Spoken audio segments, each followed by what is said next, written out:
Très bien, les amis, bon lundi à tous. Je dois vous dire que vous m'avez littéralement inondé de messages ce week-end, avec des informations concernant Justin Bieber, Hailey Bieber, ainsi que des analyses incroyables sur le nombre de personnes à Hollywood qui semblent avoir survécu, ou non, à exactement la même chose. J'ai d'ailleurs reçu une confirmation absolue que nous sommes sur la bonne voie concernant Justin Bieber et sa lutte pour sa liberté face à Hollywood.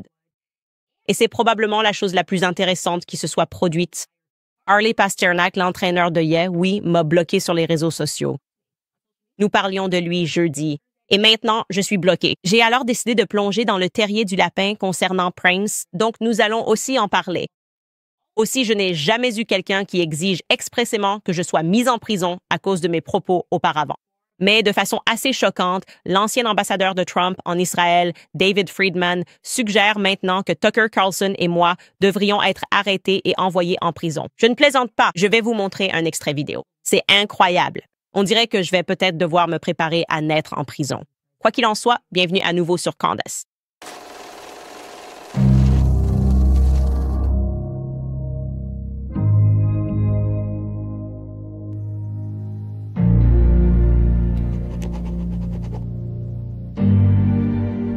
Mesdames et messieurs, je suis bouleversée, secouée, ébranlée jusqu'au plus profond de moi-même. D'accord. Harley Pasternak m'a bloqué Et sur Insta, j'imagine que c'est mieux que s'il m'avait drogué et menacé de m'enlever mes enfants, de me ramener à La La Land. Parce que les rendez-vous de jeu avec les enfants ne seront tout simplement plus les mêmes. On devrait probablement discuter de comment on en est arrivé là, parce que c'est quand même un développement assez fou. Comment en est-on arrivé au point où Harley Pasternak, qui a clairement des liens avec l'État profond, bloque la petite moi? Eh bien, c'est probablement parce qu'on a remarqué certaines choses par ici. Évidemment, jeudi, on a commencé à décortiquer l'affaire Bieber. Je suis partie sur une piste très solide selon laquelle Bieber mènerait en fait un combat privé et j'ai juste ressenti spirituellement en lisant les gros titres comme si je m'étais déjà retrouvée dans cette situation auparavant. Soudainement, une personne trouve le Christ et la chose suivante, c'est qu'on nous dit qu'il est fou, il est sous drogue. Sa relation est scrutée à chaque seconde par des gens dans les médias qui, en gros, essaient de créer une rupture entre lui et sa femme. Alors, revenons un peu en arrière. Laissez-moi vous poser une question assez simple. Combien de fois un artiste à succès qui se bat pour sa liberté devient-il soudainement fou, accro à la drogue, puis meurt relativement jeune? D'accord, si vous deviez simplement donner des probabilités, que diriez-vous? Quelles sont les chances pour ça? Je veux être clair. Je n'étais jamais allé au fond du terrier de Prince et je n'y suis pas encore totalement. Je ne fais que commencer.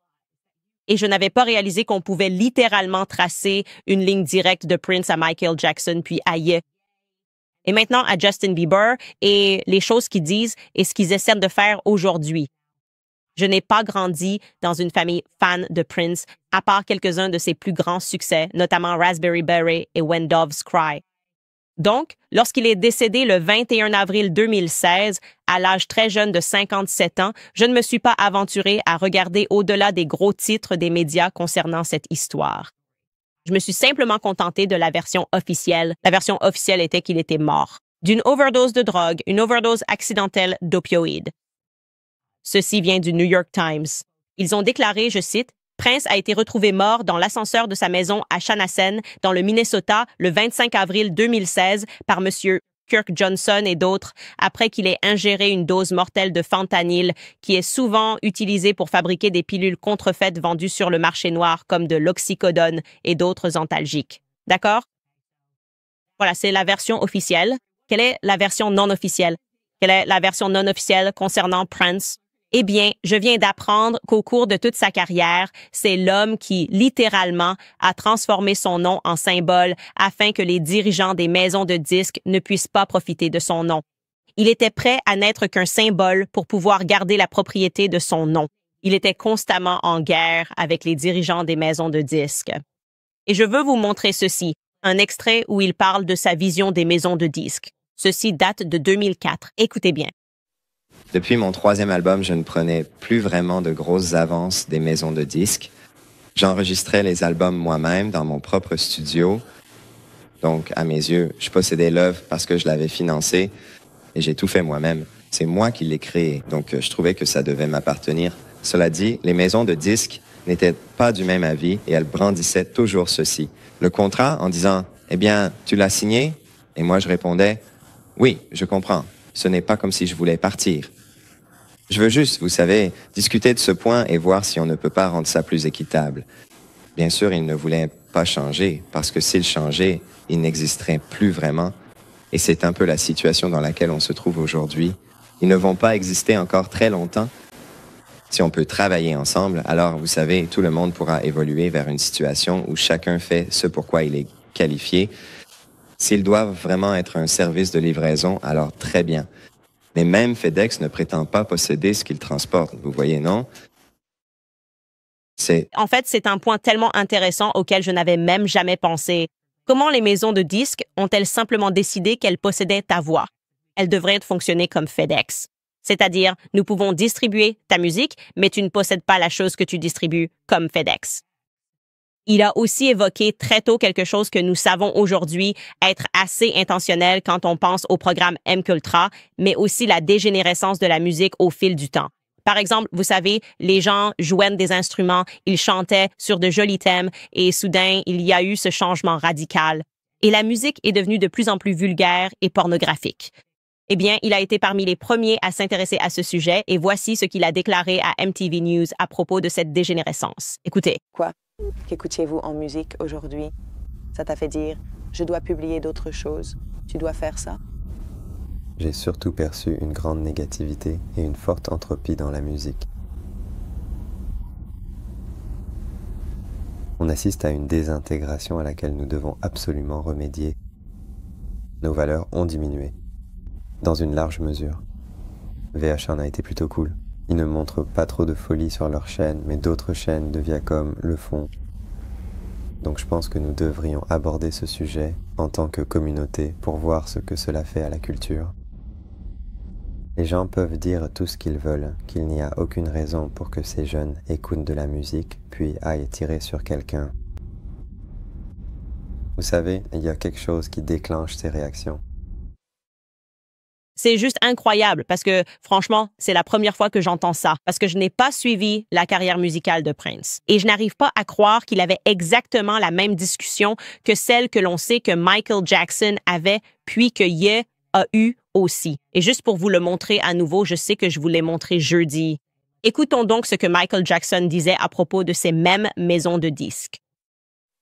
Les maisons de disques complotent vraiment contre leurs artistes. Ils volent, ils trichent, ils font tout ce qu'ils peuvent, surtout les artistes noirs. Sonny Tommy Mottola. Tommy Mottola est le président de la division disque. C'est un homme méchant, raciste et vraiment très, très, très diabolique.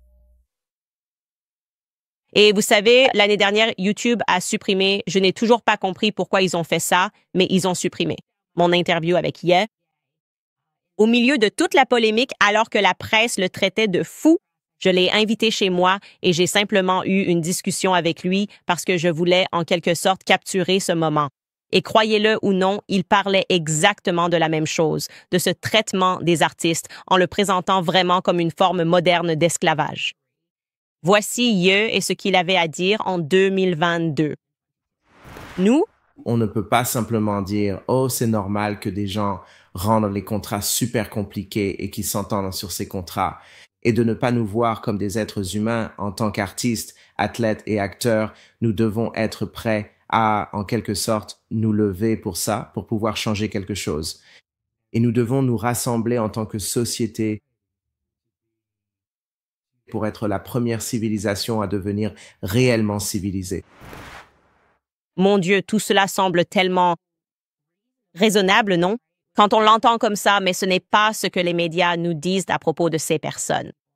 Je veux dire, quand tu commences à parler comme ça en tant qu'artiste ou podcasteur ou quelqu'un qui a un contrat quel qu'il soit, soudainement, les médias s'abattent sur toi violemment.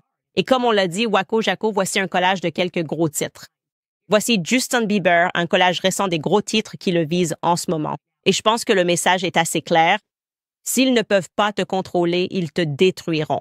OK, ils diront que tu es sous l'emprise de drogue ou que tu fais une crise psychologique. D'ailleurs, le moment de cette discussion est plutôt fortuit. parce que cette semaine, nous entamons notre deuxième livre du club de lecture, mon club de lecture, qui est Hollywood Babylon. Et nous avions choisi ce livre à l'avance, sans savoir tout ce qui allait se passer avec Justin Bieber et la conversation que nous aurions. Mais ce livre parle vraiment de la façon dont Hollywood est devenu Hollywood, de la manière dont il a été fondé. Et si vous croyez Kenneth Anger, alors Hollywood a définitivement, c'est l'auteur du livre, Kenneth Anger. Alors Hollywood a définitivement été fondé par des membres de gangs. Et je ne vois aucune raison, après avoir lu ce livre, de contredire quoi que ce soit qui contredirait réellement ce qu'il dit. Le nombre de morts, les meurtres, les fusillades, les overdoses opportunes, la pornographie, le chantage. Le livre nous présente tous les principaux acteurs de cette époque. Paramount Studios, Metro-Goldwyn et Mayer MGM. Et cela vous indique précisément qui était à la tête de ces studios, à savoir un certain Joe Pasternak, Louis B., Mayer et Sam Katz. C'était les gars qui ont été à l'origine d'Hollywood. Et aujourd'hui, je m'intéresse beaucoup à Joe Pasternak, n'est-ce pas? Parce que j'avais commencé à me demander à voix haute s'il était plausible que ce type, qui avait tout à voir avec la fondation d'Hollywood, puisse être lié à Harley Pasternak, le gars qui allait simplement te ramener à La La Land en tant qu'entraîneur sportif. Il me semble simplement qu'à chaque fois que je tombe sur un lien entre la CIA, Hollywood et le contrôle mental, je tombe sur le nom de famille Pasternak.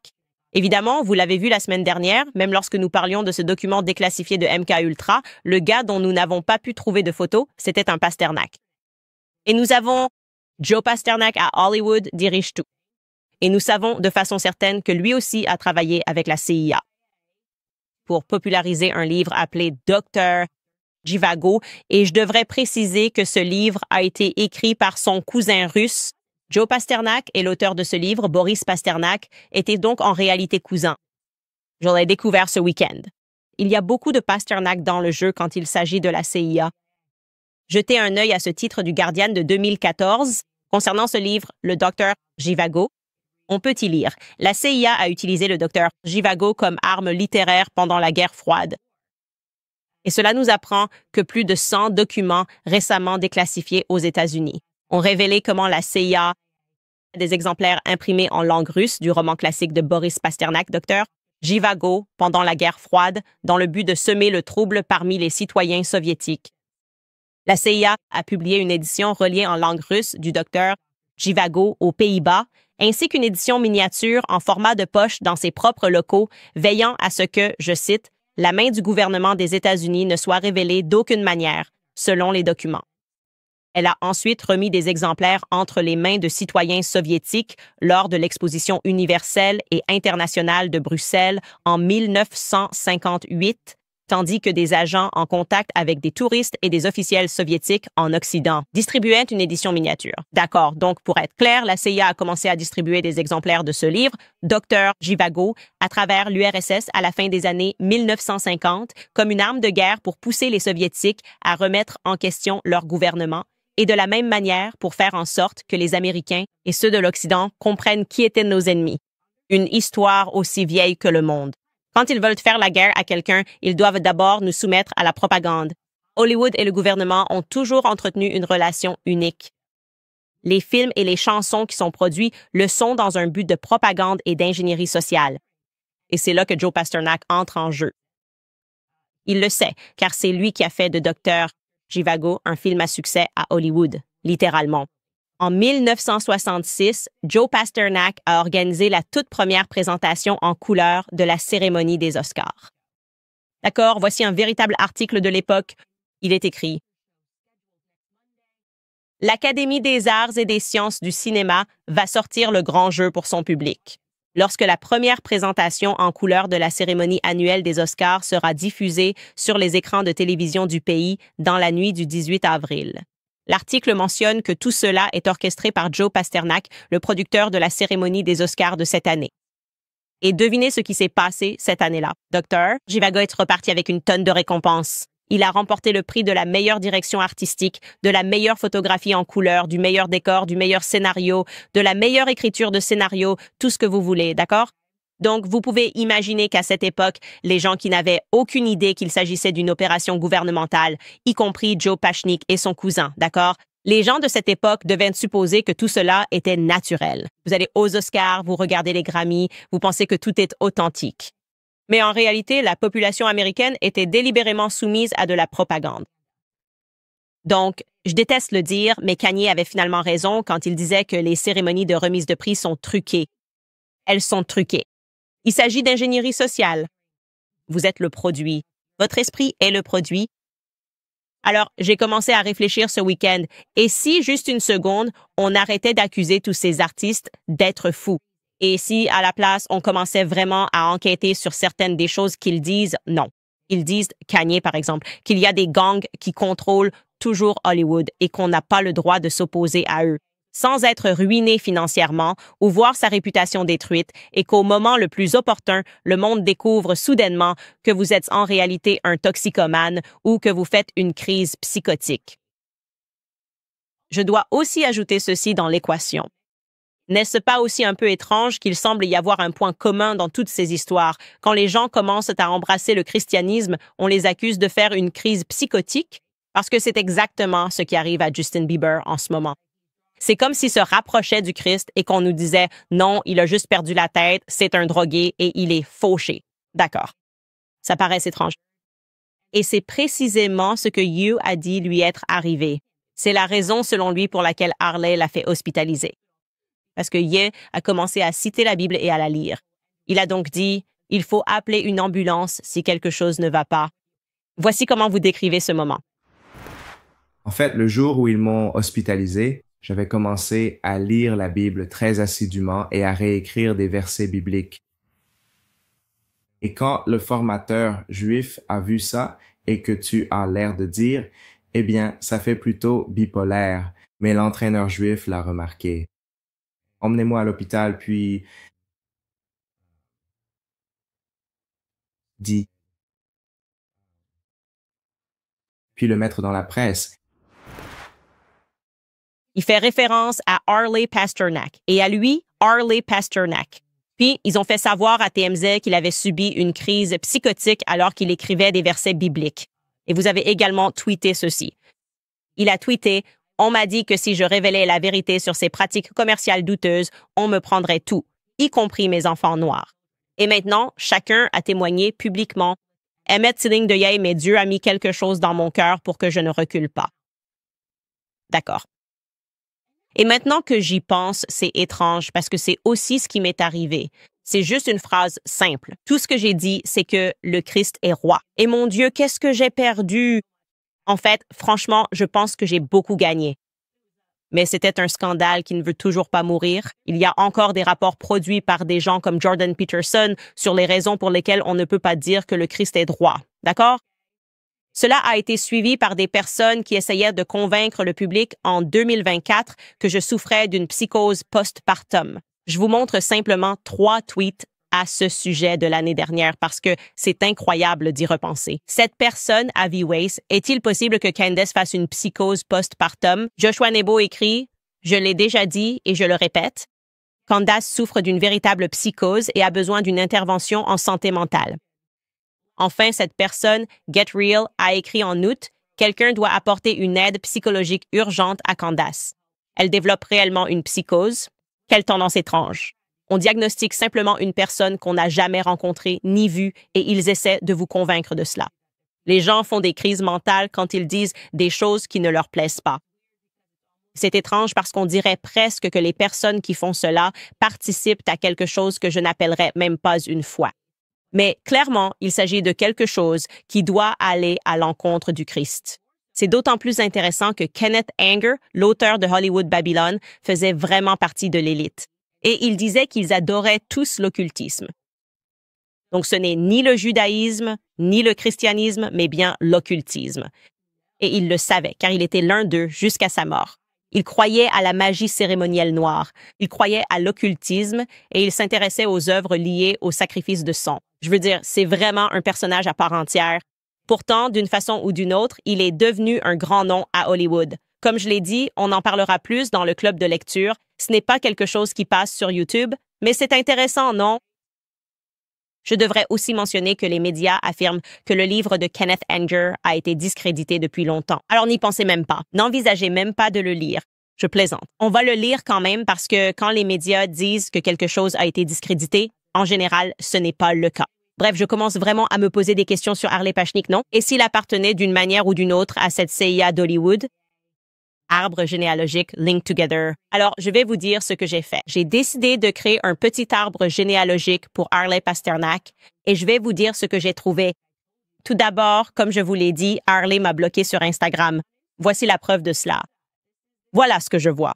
Je ne vois aucune publication et j'ai trouvé ça tellement bizarre alors que j'allais passer en revue chacune de ces publications. D'accord, c'est juste. Il savait ce que j'allais faire. Il regarde l'émission. Il sait que j'aime les chronologies, mais il m'a bloqué. J'ai trouvé ça étrange, mais j'ai quand même pu retrouver d'anciennes publications de sa part. Et je ne fais que commencer ce processus. Voici une ancienne publication à propos de son temps passé dans l'armée canadienne. Il a écrit « De 1994 à 1997, j'étais scientifique en nutrition de l'exercice dans l'armée. Je travaillais dans un laboratoire qui étudiait les effets de différents médicaments et aliments sur la capacité des soldats à courir plus vite, sauter plus haut et rester éveillés plus longtemps. Je n'avais pas d'armes.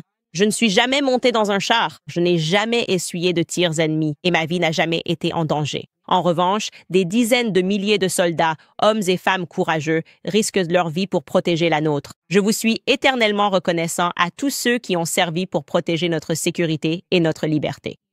Merci beaucoup. Donc, comme il était impliqué dans l'administration de drogue à des personnes et dans l'observation de leurs effets, j'ai aussi pu découvrir certaines choses. Alors que je parcourais rapidement son arbre généalogique, me demandant s'il pouvait être apparenté à Joe Pasternak de la MGM ou à Boris Pasternak, son cousin, j'ai découvert qu'il avait mentionné que sa grand-mère, Lucie, avait survécu à l'Holocauste. Et je peux vous le montrer ici en masquant les visages de sa famille parce que cela n'a pas d'importance, mais il tient une photo de sa grand-mère, Lucie. Et il a dit « Cette photo est celle de mon arrière-grand-mère, Lucie Pasternak. Elle venait de Transylvanie et a survécu à Auschwitz. Une grande partie de ce que je suis aujourd'hui, c'est grâce à ce qu'elle était. D'accord? Je vais attirer votre attention là-dessus car je n'ai pas pu confirmer cette information. Et je vais vous montrer cet arbre généalogique parce qu'en réalité, il est généralement assez simple de confirmer des informations concernant l'Holocauste. Ils ont fait un travail incroyable pour documenter toutes les victimes. Et j'ai pu confirmer que sa sœur, la sœur de Lucie, aurait survécu à Auschwitz. Mais je n'ai pas pu trouver Lucie elle-même. Donc, je demande simplement au public de m'aider à faire ce lien parce qu'au contraire, j'ai trouvé intéressant. J'ai trouvé des infos disant que c'était juste sa sœur. Voici son arbre généalogique. Harley Pasternak. Nous vérifions cette information. Ses parents sont des personnalités publiques. Il les a publiés publiquement. Il travaille publiquement. Il ne s'agissait donc pas d'une découverte où nous divulguions des informations personnelles à quelqu'un ou quoi que ce soit de ce genre. Sa mère s'appelle Barbara et son père s'appelle Joe. Et ce qui était vraiment intéressant, c'est que la grand-mère de Joe ou la mère de Joe, comme vous pouvez le voir ici, s'appelle Lucie Pasternak. Son nom était Litz. Auparavant moldovane. J'ai pu découvrir que sa sœur s'appelle Magda Adler, anciennement moldovane d'Israël. Je vais vous montrer comment. Mais en ce qui concerne le grand-père, pas la moindre trace. Un site mentionnait que son surnom aurait pu être Chimie, mais je ne trouve aucune trace du grand-père. Et je me demande si ce grand-père aurait pu être un fils. Du Joe Pasternak d'origine. Et même en regardant ces dates, il est tout à fait plausible que Joe Pasternak ait eu une liaison avec Lucie. Je ne sais pas. J'ai juste l'impression que d'une manière ou d'une autre, tout cela est censé se relier, que cet arbre généalogique est censé se connecter. Si vous écoutez ceci en audio, il va falloir aller sur YouTube et regarder cet arbre généalogique. Mais ce grand-père manquant me dérange vraiment. Donc, je vais vous demander de m'envoyer des informations à CandaceOwens.com. Parce qu'ensuite, nous avons commencé à nous intéresser à Lucie en pensant qu'il serait très facile de trouver qui est son mari. Vous me dites qu'il y a une survivante d'Auschwitz et que ses enfants sont très impliqués. Harley a quelques frères. Ils sont tous très impliqués et je suis sûre qu'ils ont mentionné leur grand-père quelque part. Non, nous n'avons pas pu le trouver. Même dans les bases de données où nous avons pu trouver des informations sur Lucie. Voici ce que nous avons découvert jusqu'à présent sur Lucie. Sa grand-mère qui, selon lui, a survécu. Auschwitz. Je cherche simplement quelqu'un pour confirmer cela. Elle avait peut-être un autre nom, mais je ne la connais que sous le nom de Leeds. Elle s'est déguisée en Lucy. Je n'ai pas d'autre nom là-bas. Je suis donc très curieux à ce sujet. Nous avons trouvé une mention de Lucy dans un journal comme ayant possédé une galerie d'art. C'est un journal canadien et il est à Montréal, ce qui a du sens. C'est là que Harvey est originaire et elle était la directrice d'une galerie en 1970, donc directrice d'une galerie. Sur Ville-Marie à Montréal et elle fait simplement un commentaire sur un portrait ici. Nous avons trouvé cela. Nous avons encore Lucy. Nous savons qu'il s'agit de la bonne personne, mentionnée lors de la naissance du frère de Harley. Et ce qui est intéressant à ce sujet, n'est-ce pas? Donc, il est mentionné. Ses parents, Joe et Barbara, sont fiers d'annoncer l'arrivée de leur fils, pesant 8 livres 13 onces, le 19 janvier 1983 à 15h16. Mais il est écrit « Premier petit enfant de Lucy Pasternak de Montréal ». C'est étrange parce que Harley était déjà né. Harley est mentionné dans la ligne suivante. Le frère Harley, la mère et le père vont bien. Alors, comment cela pourrait-il être le premier petit enfant de Lucy Pasternak si Harley était déjà né? Maintenant, il s'agit d'un journal. Ils ont peut-être fait une erreur.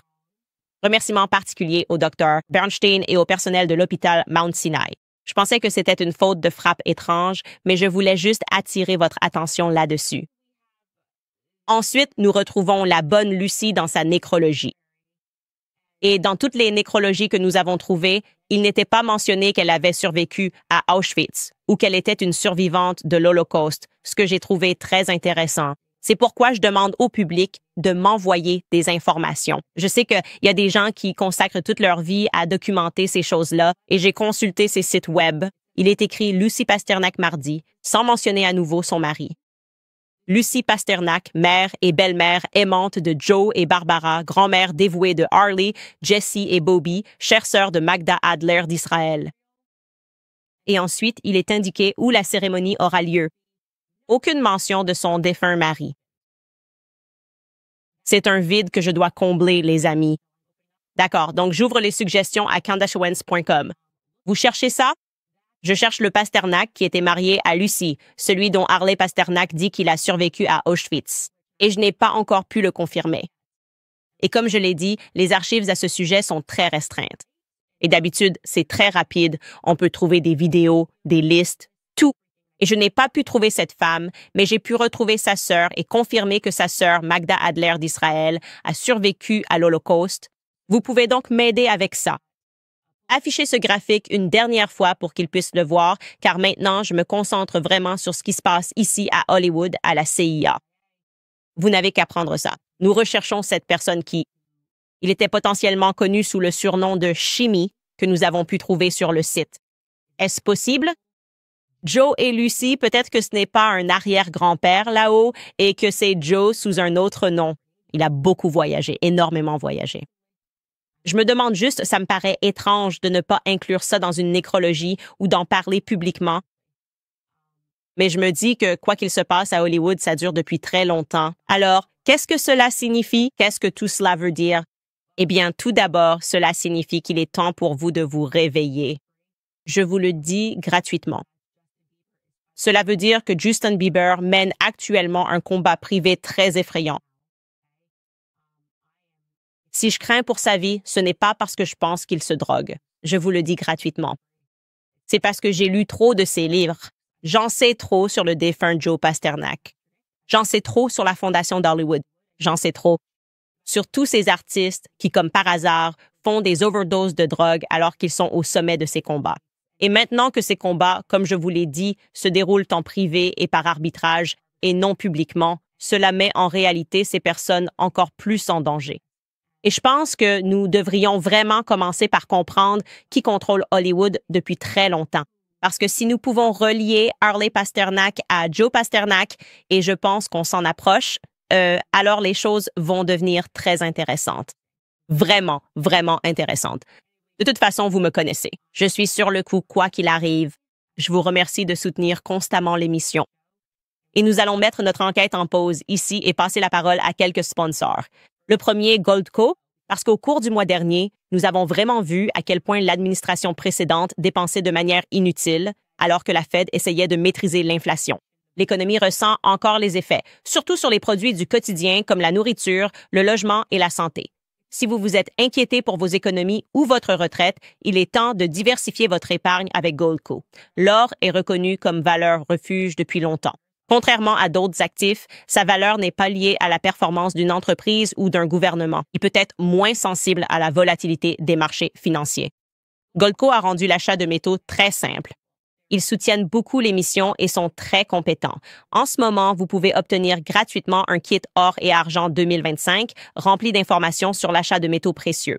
Vous pouvez aussi être éligible à un bonus instantané jusqu'à 10% en argent. C'est vraiment une super offre, surtout maintenant.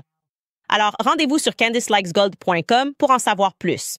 C'est candicelikesgold.com. Aussi, est-ce que ma peau ne rayonne pas? Il n'est jamais trop tard pour adopter des changements positifs dans votre vie. Si vous voulez garder cette dynamique du nouvel an, nouvel mois, ne cherchez pas plus loin que Nimi Skincare. Je les utilise. Des formules douces aux soins luxueux, Nimi propose tout ce qu'il faut pour garder une peau éclatante. En ce moment, avec le code Candice10 au paiement, obtenez 10% de réduction sur votre commande. Que vous preniez soin de vous ou surpreniez un proche, c'est le moment idéal pour essayer les soins Nimi à prix avantageux. Nimi Skincare n'est pas une marque de beauté comme les autres. C'est une célébration de la foi et de la liberté. Produits fabriqués aux États-Unis. Et si vous recherchez un produit extra doux, ils proposent également des formules pures et sans parfum, idéales pour les peaux sensibles et pour celles et ceux qui privilégient une approche naturelle des soins personnels. N'oubliez donc pas d'utiliser le code Candice10 aujourd'hui sur nimiskincare.com. Cela s'écrit N-I-M-I skincare.com, code promo Candice10 et vous économiserez 10% sur votre achat. Vous pouvez vous offrir ou offrir à quelqu'un d'autre le cadeau d'une peau éclatante et rafraîchie et prolonger cette sensation de nouveau départ jusqu'en 2025. nimiskincare.com, code promo Candice10. Bon, ce débat a visiblement fait le buzz sur Internet, il faut donc en parler. En fait, il y a eu 125 000 tweets concernant le débat entre Douglas Murray et Dave Smith, qui a été diffusé, je crois, vendredi dans l'émission de Joe Rogan. C'était peut-être jeudi. En fait, je pense que c'était jeudi dernier. X, comme je l'ai mentionné, a littéralement été envahi par cette discussion autour du débat. Maintenant, je veux préciser d'emblée que je connais personnellement ces deux messieurs. Je connais Douglas Murray parce qu'il fréquente les mêmes cercles que mon mari à Londres, les cercles UP de Londres. Et j'ai déjà dîné avec lui. J'ai passé du temps avec lui et il est très aimable. Et je trouve que c'est important parce que ce n'est jamais idéal d'essayer de juger un débat quand on n'aime tout simplement pas quelqu'un, vous voyez, du genre « je n'aime pas Douglas Murray ». En réalité, il a toujours été très charmant et très gentil avec moi. Et c'est l'une de ces personnes à propos desquelles je peux dire que même si je ne suis vraiment pas d'accord avec lui, je ne vais pas pour autant dire que c'est une horrible personne. Mais ce qui se passait et ce qui était au cœur de cette discussion, c'était le crédentialisme. En gros, les 45 premières minutes de ce débat, si vous ne l'avez pas vu, alors qu'ils étaient censés débattre de ce qui se passe en Israël et à Gaza, le temps a vraiment été consacré à Douglas Murray qui suggérait, je dirais même qu'il affirmait carrément que les gens doivent avoir une meilleure expertise sur divers sujets avant de pouvoir participer à une discussion à leur propos. Et il condamnait en quelque sorte Joe Rogan ici. Il ne devrait même pas avoir de plateforme. Et il a spécifiquement cité Ian Carroll et il a aussi mentionné l'historien Daryl Cooper, ce qui m'a un peu surpris. Je trouve que Daryl Cooper est excellent. Mais voici ce que Douglas Murray avait à dire. Si vous allez interviewer des historiens du conflit ou des historiens en général, pourquoi choisir quelqu'un comme Ian Carroll? Oui, mais Ian Carroll, je ne l'ai pas invité pour cette raison. Je l'ai invité parce que je voulais savoir, par exemple, comment on s'implique dans tout ce qui touche aux théories du complot. Parce que tout son truc, ce sont les conspirations. Voici. Mais je veux dire, il y a eu un changement d'orientation dans la conversation, dans les deux conversations ces dernières années. Et c'est en grande partie lié à des personnes qui se sont autoproclamées expertes, alors qu'elles ne le sont pas. Donc oui, je ne pense pas qu'Ian Carroll se soit autoproclamé expert. Je pense juste que c'est quelqu'un qui est prêt à poser des questions et à présenter des informations aux gens. Et c'est ce que je proposerais. Après le COVID, je pense que l'idée d'expertise a été complètement détruite. Si nous pouvons tous être d'accord qu'après le COVID, l'idée d'expertise est bien plus élevée. Parce que tout ce qu'ils nous ont proposé, c'est ça. Tu ne peux pas dire ça parce que tu n'es pas médecin, tu ne peux pas dire ça parce que tu ne comprends pas, tu n'es pas dans les salles d'urgence. Qu'est-ce que tu sais sur les vaccins? Et au final, ce sont les gens ordinaires qui posaient des questions pertinentes et qui n'étaient pas prêts à se faire vacciner immédiatement. Parce que le gouvernement l'a imposé, cela s'est avéré juste malgré la censure. Donc, nous avons compris qu'il fallait plus de discussions, pas moins de discussions. Nous avons réellement besoin d'entendre des voix indépendantes qui ne font pas partie de l'appareil médiatique ou de l'appareil pharmaceutique. Mais la partie qui, selon moi, dans ce débat entre lui et Dave Smith, a particulièrement déconcerté moi et beaucoup d'autres, c'est l'idée qu'il faut physiquement se rendre dans un endroit avant de pouvoir en discuter. Écoutez ça. Êtes-vous déjà allé au point de passage? Non, Quand y êtes-vous allé pour la dernière fois? je n'y suis jamais allé. Vous n'y êtes jamais allé? Je n'ai pas le droit d'en parler alors? Je n'y suis jamais allé. Êtes-vous déjà allé dans l'Allemagne nazie? Avez-vous le droit d'avoir des opinions à leur sujet? Vous ne pouvez pas voyager dans le temps, mais vous pouvez voyager. D'accord, mais alors, donc quel est le but? Genre, Non, d'accord. Je trouve que beaucoup de gens y sont allés et sont d'accord avec moi ou avec vous. Je ne sais pas. passer 1 an et demi à parler d'un endroit, c'est avoir au moins la courtoisie de le visiter. D'accord. Je pense simplement que c'est un faux argument. Vous ne le faites pas. Je pense. Non, je pense que c'est un faux argument. Si ex, Mais tu dois aller toucher le sol, non? je pense qu'il faut voir. Je pense que c'est une bonne idée de voir les choses, surtout si tu passes ta carrière à parler de quelque chose. Oui, j'ai une règle journalistique qui consiste à essayer de ne jamais parler d'un pays, même en passant, à moins d'y être allé au moins une fois. D'accord, c'est un... C'est normal, c'est une chose normale à faire. Tu parles de point de passage. Et non seulement vous n'avez jamais mis les pieds à un point de passage ni en Égypte ni en Israël, mais vous n'avez même jamais visité la région. Bon, une fois, je pense que c'est un... Non-argument statement. Oui, c'est le cas. Ce n'est pas un argument si vous insistez sur le fait que vous êtes un expert quelconque ou si vous ne prétendez pas l'être. Mais parlons-en tout de même de ces approvisionnements qui arrivent tout non à Gaza si vous n'avez jamais vu rien de tout cela se produire. Donc vous n'êtes pas autorisé à parler de choses dont vous avez seulement lu. Vous ne pouvez parler que de choses que vous avez vues de vos propres yeux. Vous... Vous pouvez parler de ce que vous voulez, comme vous êtes en train de le prouver, mais c'est une chose bien différente, en réalité, de passer énormément de temps, ou même un temps considérable, à parler d'un sujet dans une région que vous n'avez même pas eu la courtoisie de visiter. Donc, Je ne suis vraiment pas sûre de comprendre ce que signifie cet argument et j'aimerais vraiment qu'il développe ce point. Parce que cela exclurait pratiquement tout le monde de la possibilité de participer à un débat sur n'importe quel sujet. C'est ça. À moins d'avoir de l'argent, qui a l'argent?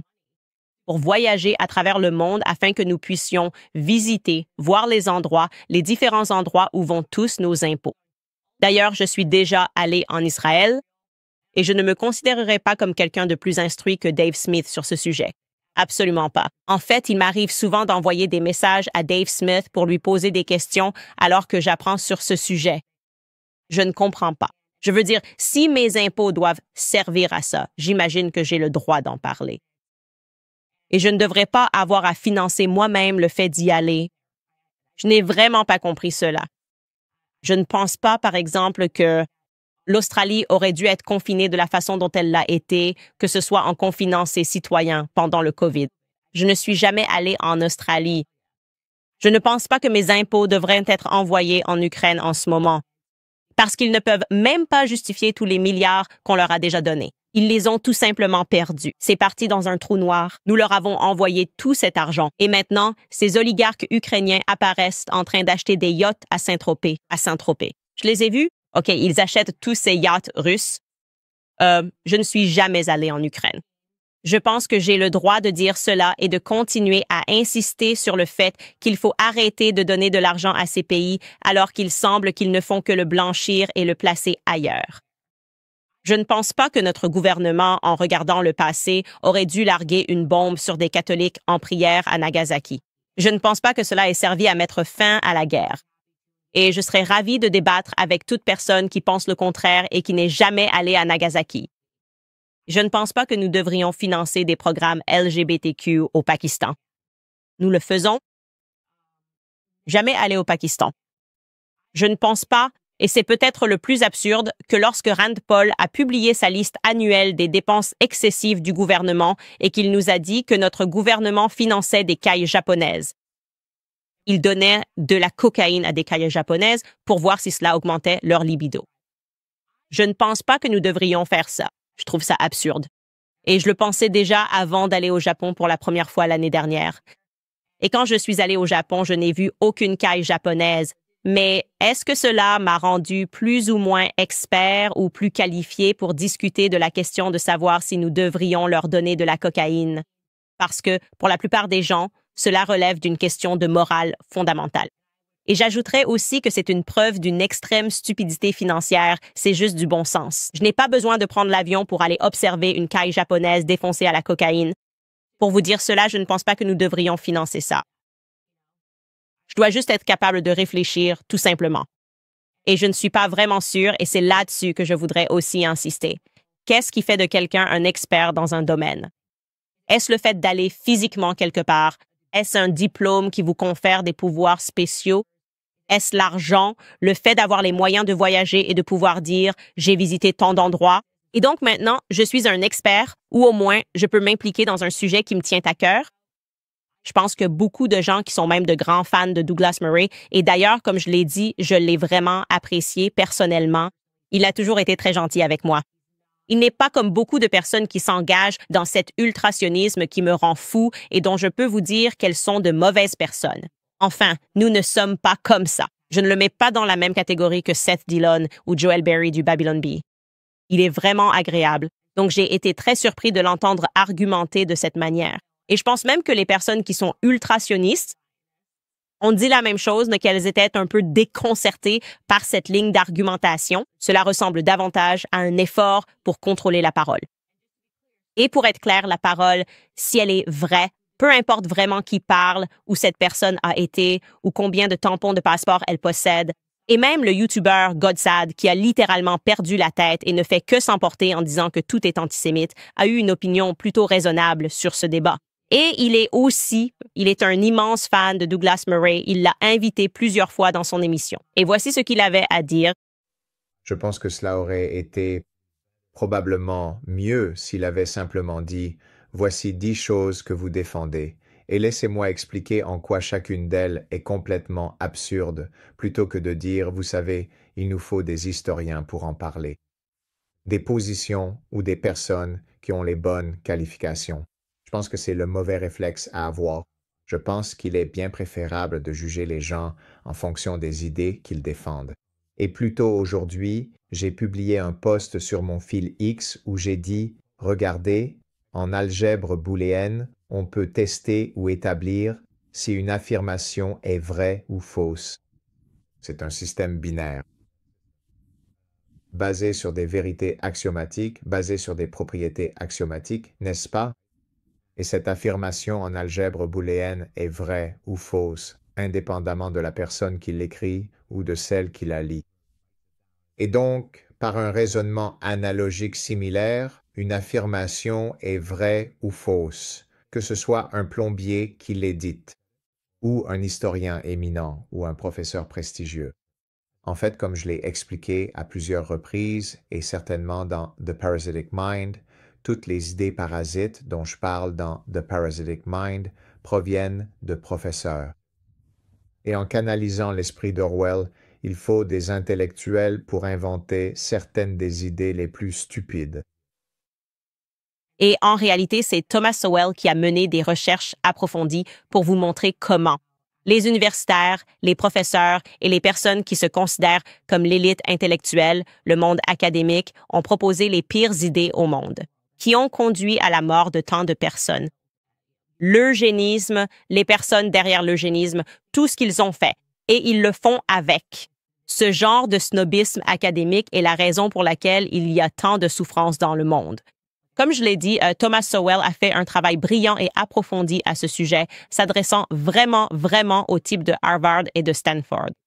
Et donc, cela ne me met pas à l'aise de voir émerger ce genre de personnes qui commencent à penser que seules certaines personnes sont capables de réfléchir. Je pense que les gens sont attirés par Ian Carroll parce que c'est un personnage imparfait, parce qu'il est prêt au moins à enquêter sur les choses et à reconnaître quand il se trompe un peu comme moi. Vous savez, si je cherche quelque chose, je demande au public de m'aider à le trouver. Nous avons le droit d'enquêter et de réfléchir. Douglas Murray défendait autrefois fermement cette position. Le voici chez Lex Fridman en 2022.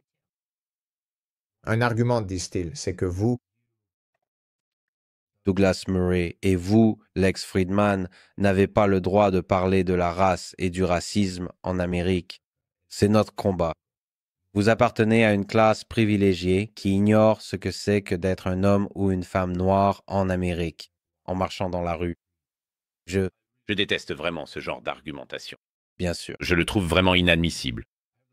J'ai le droit de parler de tout ce que je veux et personne ne m'en empêchera, n'essaiera de m'intimider ou ne me dira que je ne peux pas, tout simplement à cause de ma couleur de peau. Et je pense que si je disais l'inverse à quelqu'un d'autre, ce serait tout aussi irrépréhensible. Si je disais « tais-toi, tu n'as pas le droit de critiquer quoi que dise Douglas Murray parce que tu n'as pas ma couleur de peau. » D'accord. Ce n'est pas une comparaison exacte, mais sérieusement, est-ce une forme d'argumentation raisonnable? Tu n'as pas vécu tout ce que j'ai vécu dans ma vie, donc tu ne peux pas commenter. Non. Dans ce cas, personne ne peut parler de rien. Autant tout arrêter, rentrer chez nous et nous isoler. Par exemple, les survivants de l'Holocauste. Oui. Il y a un certain sens, peut-être un sens basique de la civilité, lorsqu'un survivant de l'Holocauste parle de son expérience de l'Holocauste, plutôt qu'un intellectuel, issu d'une région du monde très différente qui, simplement écrit sur la géopolitique nuancée de la Seconde Guerre mondiale, ne devrait tout simplement pas interrompre le survivant de l'Holocauste. Nous les interrompons physiquement s'ils racontent leur histoire. Avec la logique et la raison, l'expérience du survivant de l'Holocauste possède en quelque sorte, fondamentalement, une compréhension plus profonde de l'humanité et de l'injustice de la... Eh bien, tout d'abord, encore une fois, nous sommes dans des eaux encore plus profondes, là. En ce qui concerne le fait de vouloir écouter une autre personne qui a vécu quelque chose, oui.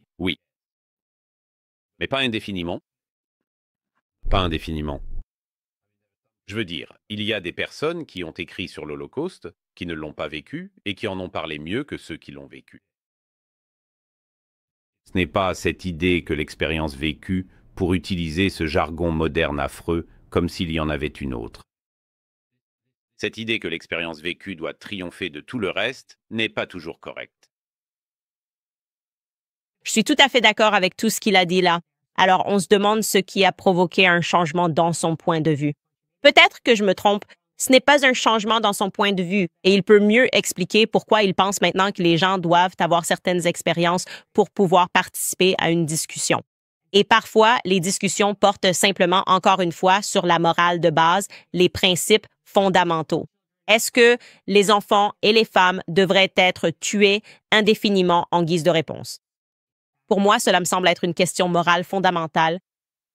Ça va devenir encore plus fou, les gars, parce qu'il semble vraiment qu'on crée sans cesse des espaces de discussion particuliers concernant Israël, comme si les calomnies n'étaient jamais aussi folles qu'à ce sujet. Et c'est quelque chose auquel il faut prêter attention. À droite, je vous le dis, ce qui se passe en ce moment est insensé. Non? Ils essaient de restreindre notre liberté d'expression d'une manière de plus en plus sombre et inquiétante. David Friedman, qui était l'ancien ambassadeur des États-Unis sous Trump, ambassadeur lors du premier mandat, ancien ambassadeur des États-Unis en Israël. En gros, il félicite l'administration actuelle pour avoir emprisonné et expulsé des critiques d'Israël. Et on lui a spécifiquement posé des questions à mon sujet et à propos de Tucker Carlson.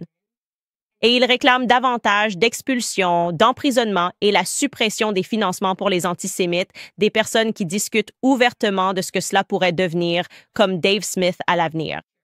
Faites attention à cela. Où sont tous ces défenseurs de la liberté d'expression qui ont profité de ce combat et qui ne disent rien aujourd'hui?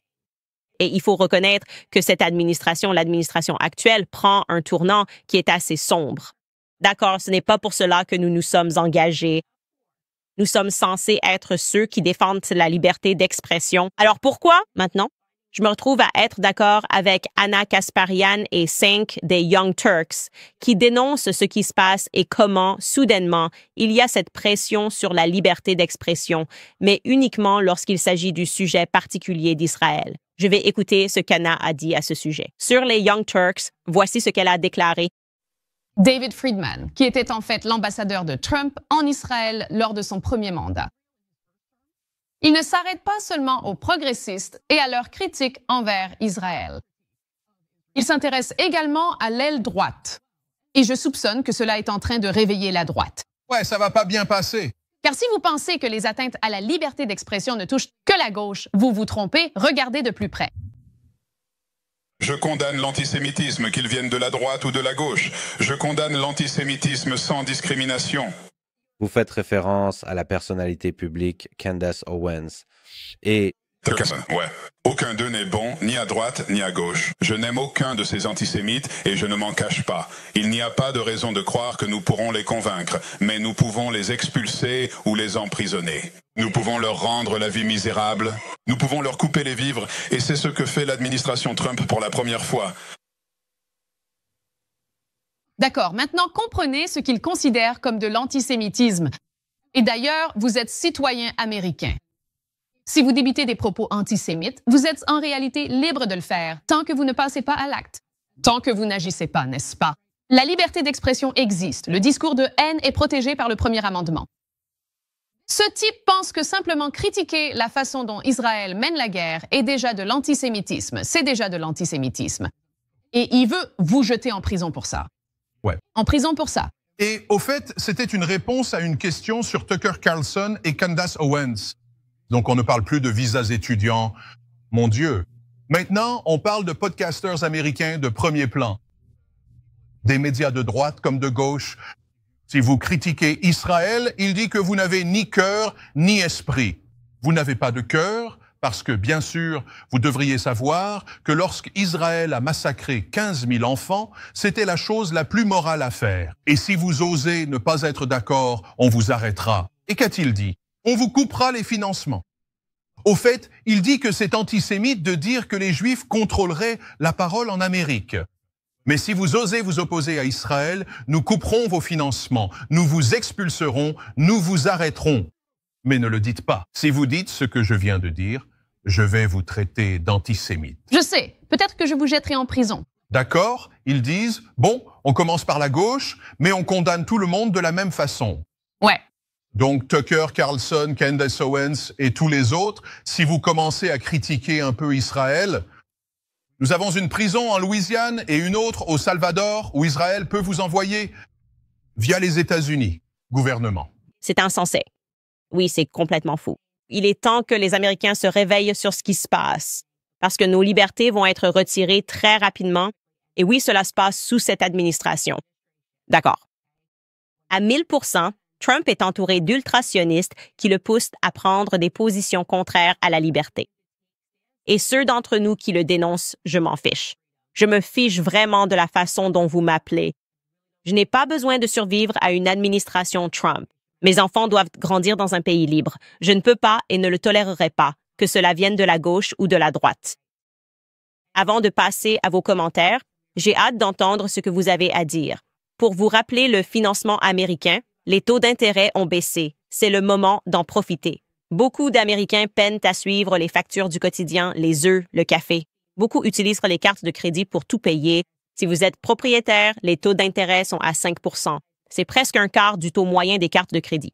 American Financing aide des propriétaires à économiser en moyenne 800 $ par mois en utilisant la valeur nette de leur maison et en effaçant les dettes à taux élevés. Le meilleur, c'est qu'il n'y a pas de frais initiaux.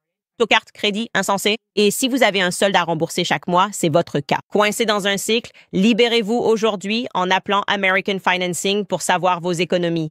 Commencez dès maintenant et vous pourriez reporter 2 paiements hypothécaires. Appelez le 807-95-12-10.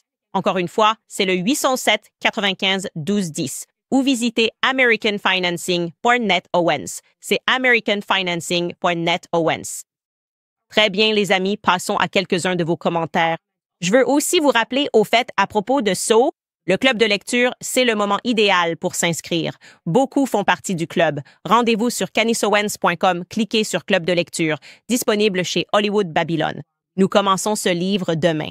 Donc, nous terminons Chaos, on va un peu conclure, vous savez, résumer ce que nous en avons tiré. Pour vraiment insister sur ces points concernant ce qui s'est passé dans les années 60, nous commencerons ensuite la discussion sur Hollywood Babylon. Si on aborde quoi que ce soit, ce sera le premier chapitre. Mais je veux vraiment que vous sachiez qui est Kenneth Anger, qui est l'auteur, c'est très important.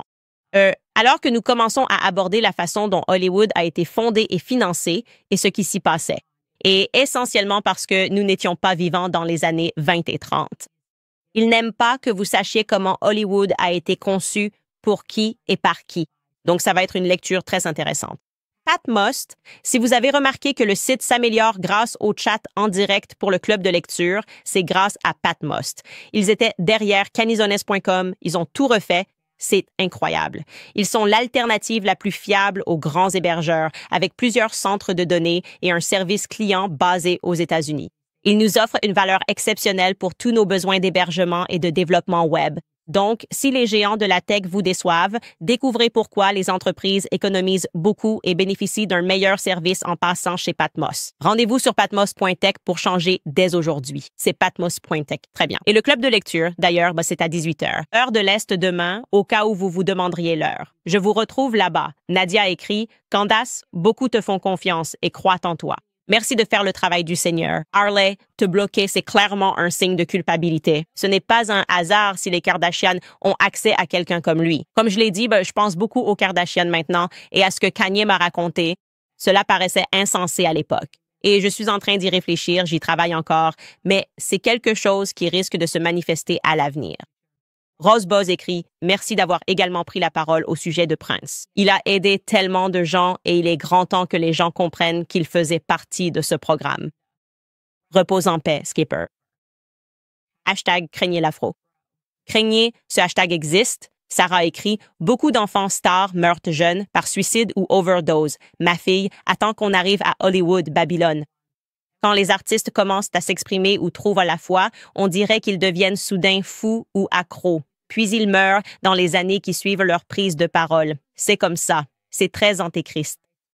Tracy Bassett écrit « La liberté de la presse ne fait-elle pas partie de notre Constitution? » Question totalement rhétorique. La liberté de la presse n'est-elle pas constitutionnelle? Question rhétorique. Je crois qu'on l'a peut-être copiée 2 fois. Je pense qu'elle l'a dit 1 fois. Cynthia écrit « J'ai l'intention de faire l'école à la maison, mais comment trouver des sources fiables? Tout semble biaisé.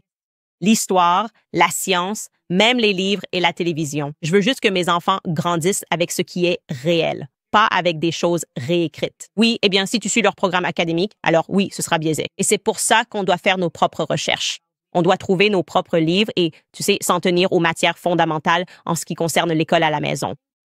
Tu sais, apprends à tes enfants l'arithmétique, apprends-leur à écrire, à lire.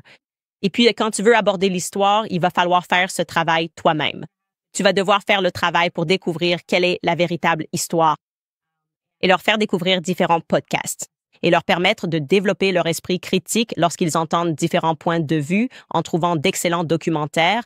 C'est généralement dans ce qui ne reçoit pas d'attention qu'on peut trouver le plus de vérité. D'où le fait que nous parlions même du fait que nous acceptons simplement qu'un énorme blockbuster hollywoodien doit être vrai. Et puis tu te rends compte que la CIA a été derrière tout ça. Et là, tu te dis, attends, ce n'était que de la propagande. Nous sommes tous victimes d'une propagande intense. C'est Archie Wright. Je voulais juste dire que j'en suis à 5 épisodes de A Shot in the Dark. C'est à mon avis le meilleur travail que tu aies réalisé. Merci d'avoir fait cela pour que nous, les parents, ayons un point de départ avec des ressources pour aller plus loin. Merci de le dire car j'ai toujours dit que c'était le travail le plus important que j'ai accompli. C'est A Shot in the Dark. Chaque parent devrait le regarder. Peu importe le prix que cela coûte de télécharger A Shot in the Dark, ça en vaut la peine. Si vous ne savez rien sur les vaccins et que vous subissez la pression de votre médecin, que vous vous sentez dépassé, que vous venez d'avoir un enfant, chaque nouveau parent devrait regarder cette série. Cela ne cherche pas à vous influencer dans un sens ou dans l'autre. Cela vous présente des preuves concrètes et réelles sur ce que ces maladies étaient autrefois et sur l'efficacité des vaccins, afin que vous puissiez au moins engager un dialogue avec votre pédiatre et pas simplement, vous devriez le faire parce que ça a toujours été fait. C'est insensé. Votre enfant n'a qu'un seul corps. Vous ne voulez pas faire d'erreur en cédant à la pression des autres. True Fighter écrit « En tant que musulman, je prie pour votre sécurité et j'apprécie votre sincérité. J'ai aussi acheté le merchandising anti-femme. S'il vous plaît, n'abandonnez jamais et je vous souhaite un congé maternité béni. » Merci beaucoup. Maxine écrit « Bonjour Candice depuis l'Australie. En plus d'Ian, pouvez-vous aussi inviter Brett et Tucker, qu'ils animent votre émission? Oh, j'aimerais tellement que Tucker anime mon émission. Il est tellement plus connu et tellement plus populaire que moi. Aussi, Brett, j'ai l'impression qu'elle est comme en tournée en ce moment. Et elle est aussi en train d'exploser. Et je sais à quel point il est difficile de se lancer quand on fait les choses par soi-même. Et elle sort tout juste des médias d'entreprise. Donc, je doute qu'elle ait le temps de gérer tout ça. Mais ce serait incroyable. J'adorerais que Tucker anime mon émission. Je dois participer à l'émission de Tucker prochainement parce qu'il est fantastique. Et j'ai l'impression que je ne l'ai pas vu depuis longtemps. Ali écrit « J'adore Yann Carroll, mais tu vas nous manquer pendant ton congé. Ne t'inquiète pas, je passerai de temps en temps pour dire bonjour, peut-être vous présenter le nouveau bébé. Et n'oubliez pas, je vais quand même faire le club de lecture parce que je trouve ça tranquille et je peux juste avoir mon bébé contre moi. Il sera tout nouveau. Il dormira tout le temps et vous serez tranquille. Si jamais j'ai besoin de dire « Laissez tomber », je dois aller le nourrir. Vous me laisserez partir. Encore une fois, je vous rappelle, le club de lecture, c'est demain à 18h, heure de l'Est. Alors, allez voir sur candiceowens.com. C'est le bon moment pour s'inscrire et vous pouvez acheter Hollywood Babylon et le recevoir en livraison express. Comme ça, vous pourrez y participer si cela vous intéresse. Et n'oubliez pas de m'envoyer des informations sur candiceowens.com. Alors que nous cherchons ce parent disparu de Harley Pasternak ainsi qu'une confirmation concernant une Lucy Pasternak qui aurait survécu à Auschwitz. Nous avons bien la confirmation que sa sœur, Magda Adler, a survécu, mais je ne trouve rien concernant Lucy. Très bien, les amis. Je pense qu'on a couvert beaucoup de choses aujourd'hui. À demain.